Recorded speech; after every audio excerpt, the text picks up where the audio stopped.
It's me Sreebhama SB. മക്കളെ, നിങ്ങൾക്ക് വളരെ ഇമ്പോർട്ടന്റ് ആയിട്ടുള്ള ഒരു ചാപ്റ്റർ പഠിക്കാനുണ്ട്. നമ്മുടെ ഡെയിലി ലൈഫിൽ നമുക്ക് കണക്ട് ചെയ്യാൻ പറ്റുന്ന, ഈസി ആയിട്ട് കണക്ട് ചെയ്യാൻ പറ്റുന്ന ഒരു ചാപ്റ്റർ. ഏതാണിത്? വാട്ടർ, ജലം എന്ന ചാപ്റ്റർ അല്ലെ. നമുക്കറിയാം, നമ്മുടെ ഒരു ദിവസം കടന്നു പോകണമെന്നുണ്ടെങ്കിൽ നമുക്ക് വെള്ളം കുടിച്ചേ പറ്റുള്ളൂ. നമ്മുടെ ലൈഫിൽ ഏറ്റവും ഇമ്പോർട്ടന്റ് ആയിട്ട് ഒഴിച്ചുകൂടാൻ പറ്റാത്ത ഒന്നാണ് ഭക്ഷണം, വെള്ളം എന്നെല്ലാം പറയുന്നത് അല്ലെ. സോ വാട്ടറിന് ഒരുപാട് ഇമ്പോർട്ടന്റ് ഉണ്ട് നമ്മുടെ ലൈഫിൽ. സോ നമുക്കറിയാം, നമ്മുടെ ചുറ്റും നോക്കിക്കഴിഞ്ഞാൽ നമുക്ക് ഒരുപാട് വാട്ടർ സോഴ്സസ് കാണാൻ പറ്റും. കടലുണ്ട്, സീ ഉണ്ട്, അതേപോലെ പോണ്ട്, റിവറ് എല്ലാം നമ്മുടെ ചുറ്റും ഉണ്ട് അല്ലെ. ബട്ട് ഇത്രയും വെള്ളം ഉണ്ടായിട്ടും നമ്മൾ ഇടയ്ക്കിടയ്ക്ക് പറയുന്ന കാര്യമാണ് എന്താണ്? ജലം അമൂല്യമാണ്, അത് പാഴാക്കരുത്, വളരെ കുറച്ച് മാത്രമേ നമുക്കുള്ളൂ എന്നല്ലേ. അപ്പൊ ഇത്രയും നമുക്ക് വാട്ടർ സോഴ്സസ് ഉണ്ടായിട്ടും എന്തുകൊണ്ടാണ് നമ്മൾ പറയുന്നത് ശുദ്ധജലത്തിന്റെ അളവ് വളരെ കുറവാണെന്ന്? നമുക്കറിയാം, നമ്മുടെ ചുറ്റും നോക്കിയാൽ 70% വെള്ളത്താൽ ചുറ്റപ്പെട്ടിരിക്കുന്നു. ഭൂമിയുടെ 70% എന്താണ് മക്കളെ? വാട്ടർ ആണ്. ബട്ട് നമുക്കറിയാം അതെന്താണ്? സമുദ്രജലമാണ്. സമുദ്രജലം നമുക്ക് ഉപയോഗിക്കാൻ പറ്റുമോ? ഇല്ല. ശുദ്ധജലം മാത്രമേ നമുക്ക് എന്ത് ചെയ്യാൻ പറ്റുള്ളൂ? യൂസ് ചെയ്യാൻ പറ്റുള്ളൂ അല്ലെ. സോ 70% വളരെ കുറവ് പെർസെന്റേജ് മാത്രമേ പ്യുവർ വാട്ടർ ഉള്ളൂ.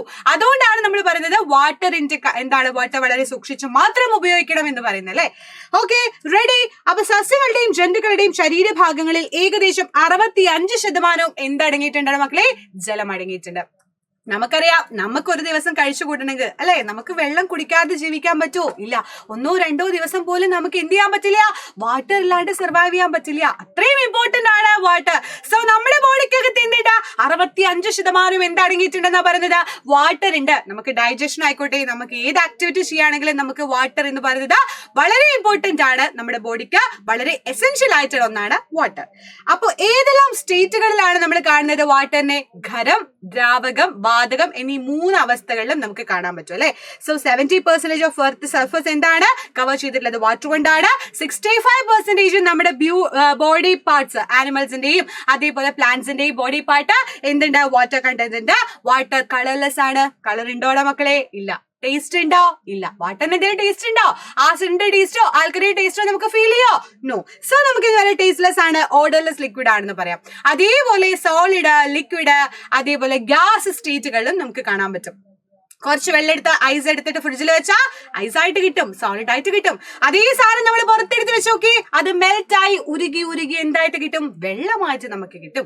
ആ വെള്ളം നമ്മൾ എടുത്ത് ചൂടാക്കി നോക്കി, അപ്പൊ നമുക്ക് എന്താ കാണാൻ പറ്റുക? ഗ്യാസ് ആയിട്ട് മാറുന്നത് കാണാൻ പറ്റും.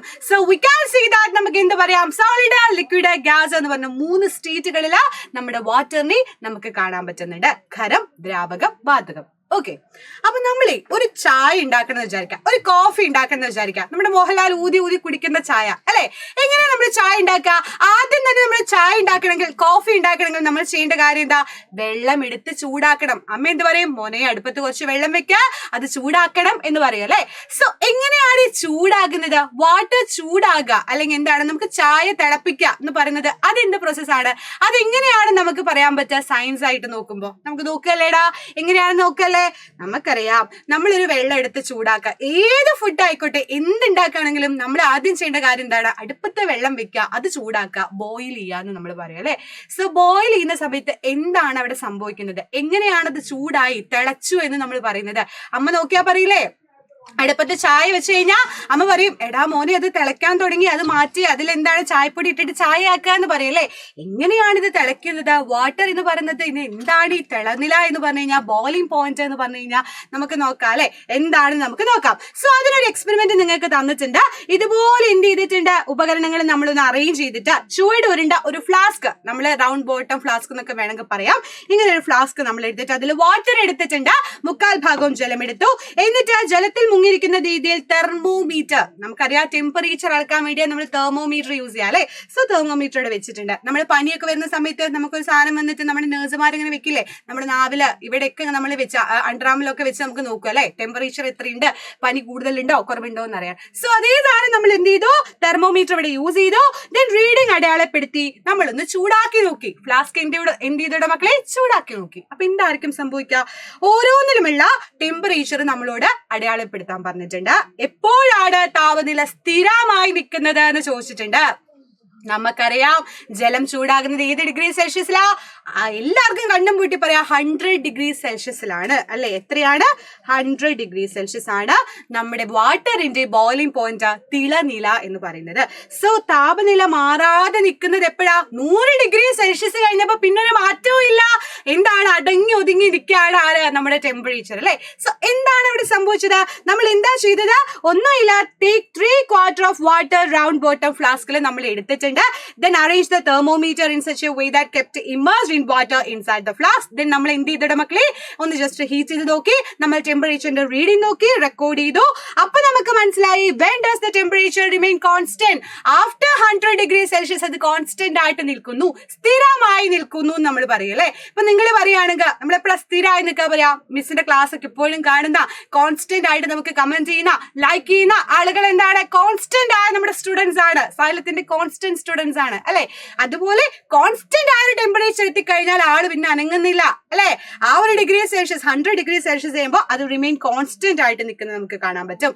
ആ ഒരു ടെമ്പറേച്ചറിനെയാണ് നമ്മൾ എന്ത് പറയാടെ മക്കളെ? Boiling point of water. The temperature is called boiling point of water. So എന്താണ് തിളനില? ഇമ്പോർട്ടന്റ് ആയിട്ടുള്ള പോയിന്റ് ആണ്. ഈ ഒരു ചാപ്റ്ററിലെ സ്റ്റാർട്ടിങ്ങിൽ തന്നെ നമ്മൾ പഠിക്കേണ്ട ഇമ്പോർട്ടന്റ് ആയിട്ടുള്ള പോയിന്റ്സ് ആണ്. എന്ത്? തിളനില. അപ്പൊ ജലത്തിന്റെ തിളനില 100 ഡിഗ്രി സെൽഷ്യസ് ആണ്. The boiling point of water is 100 degree Celsius. Very important. എന്താണ് തിളനില ചോദിച്ചാൽ നമുക്ക് പറയാൻ പറ്റും the temperature at which liquid boil at normal atmospheric pressure is its boiling point. എന്താണ്? സാധാരണ അന്തരീക്ഷ മർദ്ദത്തിൽ ഒരു ദ്രാവകം തിളയ്ക്കുന്ന താപനിലയാണ് നമ്മൾ പറയാ. എന്താ? ചായക്കടുപ്പത്ത് വെള്ളം വെച്ചു, തിളച്ചു എന്ന് പറയും. അപ്പൊ ആ തിളയ്ക്കാൻ എടുക്കുന്ന ടെമ്പറേച്ചർ സാധാരണ അന്തരീക്ഷ മർദ്ദം, നോർമലി നമ്മുടെ ഇവിടെ ഉണ്ടാവുന്ന ഈ അന്തരീക്ഷ മർദ്ദത്തില് ഒരു ദ്രാവകം തിളയ്ക്കുകയാണെങ്കിൽ, നമ്മൾ വെള്ളം ചൂടാക്കിയപ്പോൾ അത് തിളച്ചു എന്നുണ്ടെങ്കിൽ ആ ഒരു ടെമ്പറേച്ചറിനെയാണ് നമ്മൾ എന്ത് പറയാടാ? ബോയിലിംഗ് പോയിന്റ്, തിളനില എന്ന് പറയുന്നത്. സോ നമുക്ക് പറയാം വാട്ടറിന്റെ എണ്ണം പോയിട്ട് നമുക്ക് പറയാം 100 ഡിഗ്രി സെൽഷ്യസ് ആണെന്ന് പറയാം. അപ്പൊ എന്താണ് തിളനില? boiling point, the temperature at which the liquid boil at normal atmospheric pressure. സാധാരണ മർദ്ദത്തില് എന്താണ്? ഒരു ലിക്വിഡ്, ഒരു ദ്രാവകം തിളയ്ക്കാന്ന് മാത്രം നിങ്ങൾ ആലോചിച്ചാൽ മതി. തിളനില എന്ന് തന്നെയല്ലേ പേര്? തിളാന്ന് പറയുമ്പത്തിന് തിളയ്ക്കാന്ന് ആലോചിക്കുക. നിങ്ങൾ ആ ഡെഫിനേഷൻ അങ്ങ് എഴുതി വെക്കുക കേട്ടോ. സോ നമുക്ക് ഇവിടെ നോക്കിയാൽ മനസ്സിലാവുന്നുണ്ട് എന്താണ്?